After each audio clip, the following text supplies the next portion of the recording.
back again for another daily spark of inspiration. And in yesterday's spark, we talked about learning and how it really, at the heart of it, is connecting something unknown to something already known.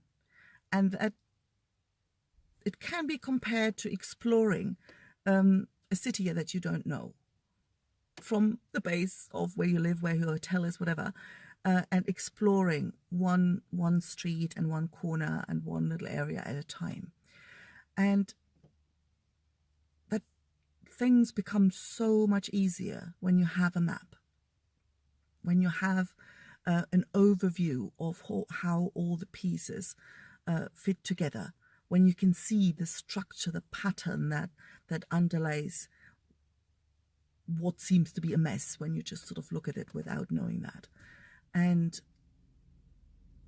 today I want to point out, I want to go in that, like I'm still kind of there, and I want to point out that yes, when you start to explore a new subject, it's going to probably feel hard, and you're probably going to feel like, oh, I'm not good at this isn't my thing, because simply you don't really have an awful lot of reference points yet.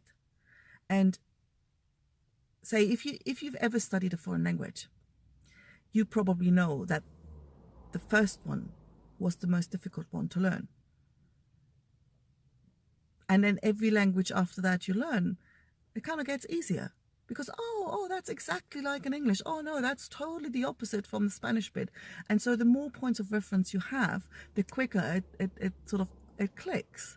Now, the very first time you learn a new, like a foreign language, the one you're actually really learning is your own. Because your own language, you've learned it just sort of repeating, and it just sort of sunk in without you consciously really knowing. And when you start learning a foreign language, all of a sudden you kind of have to consciously deal with grammar. And the way these things are explained usually doesn't make an awful lot of sense.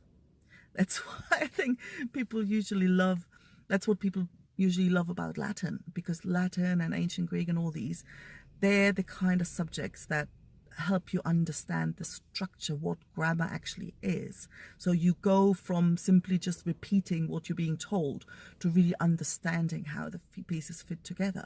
And that's when things get so much simpler. And it's the same with all the online marketing stuff, from websites to funnels and autoresponders and shopping carts and all of that stuff. It's the same. Like, if you've not ever really been into computers and all of that, you'll probably think, God, I don't even know, like, this is so overwhelming, because the way things are explained doesn't really make an awful lot of sense to you. So how can you get an understanding of the map of the territory? How can you start with one, or start with something like the most important thing and explore that territory first? And if you love a bit of a map, just know what you're doing, get in touch. That's my thing. I really love doing that. Love to help you with it. So yeah, basically take it easy and be kind to yourself and keep learning. See you tomorrow.